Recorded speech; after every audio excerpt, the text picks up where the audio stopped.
Hey friends, Susan Axelrod here, the confidence coach, coming to you from an absolutely beautiful spot in nature. Today in the confidence zone, I want to ask you, what do skydiving and gardens have in common?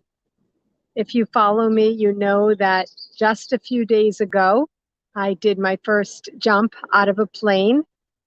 I saw my niece, Alexandra, do it a week prior, and I'm not sure why, but I was so moved with her courage and commitment and so inspired that I asked her if she would go with me if I took a dive.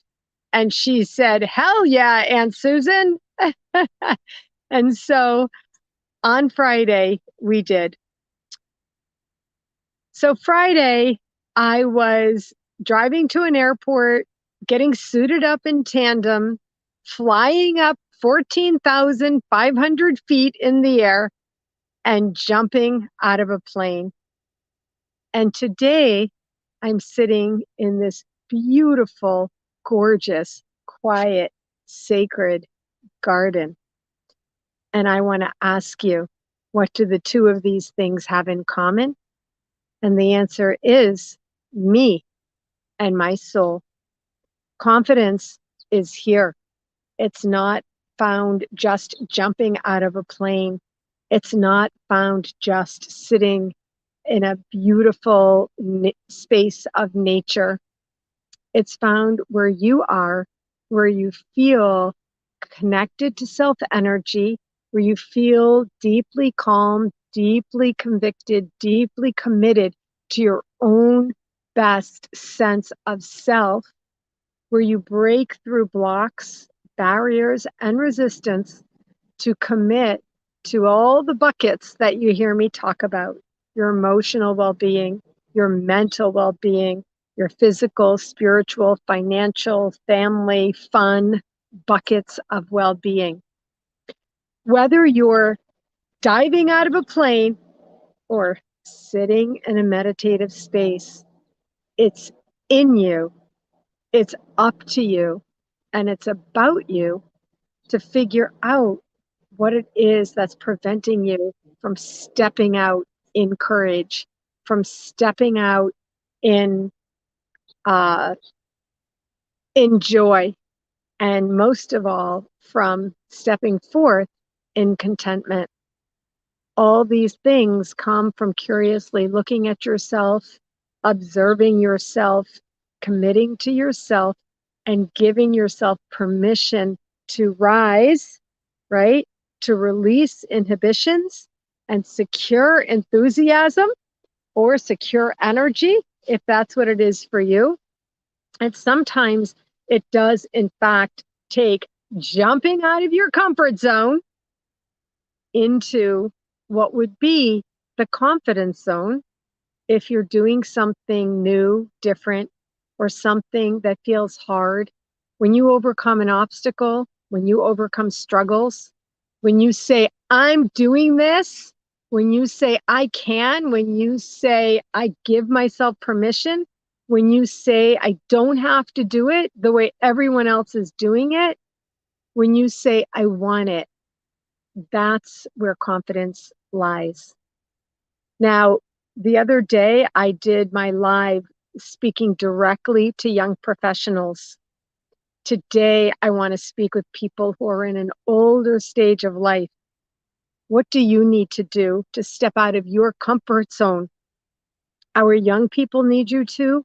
Our world desperately needs you to. I encourage you to look at yourself, look at what's going on in your life, and see what it is that you can do.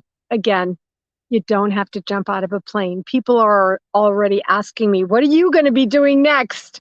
And I'm like, I don't know, whatever I'm inspired to do, whenever it shows itself to me. I didn't always want to jump out of an airplane. I was inspired by my own niece, who's a young woman in college, an amazing woman, my own daughters, my nieces and nephews, all the young people in my life, to want to be a good role model for them and to want to show them that the control is ours. that the blocks, barriers, and resistance are of our own making over the course of a lifetime. Coaching, therapy, praying, meditating, journaling, breathing, dancing, singing, creating, all of these things are ways that you can break out.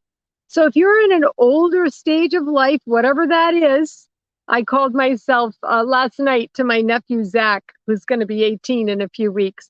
I referred to myself as his elderly aunt. Well, come on, I am elderly compared to him, right? And everybody around the table laughed because I just jumped out of a plane on Friday. But honestly, someone else who's 60 is living in a different way. Their blocks, barriers, and resistance have created, you know, the shrouds and the layers that make it hard to break through to maybe be who we want to be and how we want to be. So whomever you are, if you are at an older stage of life, then I want to encourage you, get a coloring book in color, or connect up with any young person, or be that one person who reaches out to friends who need connection, personal connection, or do something that might be considered daring for you. My dear friend told me I went down a swimming slide, one of those curvy swimming slides where you're standing at the top and saying, "Oh my God, what am I doing here?" And you get to walk back down the ladder if you don't want to, or you can breathe and say, "I got this, I'm doing it, I'm going to be okay." And you can go down the slide. It doesn't matter what it is. Nobody else gets to say, judge, or presume anything about what it might be for you. You get to decide. You're the boss of you. You're in charge of your life. Now, if you're in business, if you're a woman in the second half of life in business, I want to ask you, what daring thing will you do in business? What is that thing that will support you to grow out your business in outrageous productivity with lucrative returns? What is it? For me, it's a system. And you'll be hearing more about that from me as we move into the next month. And in the fall, I'll be offering a business class for you if you want to really grow your business with lucrative returns, with daring and cunning and courage. All right, friends.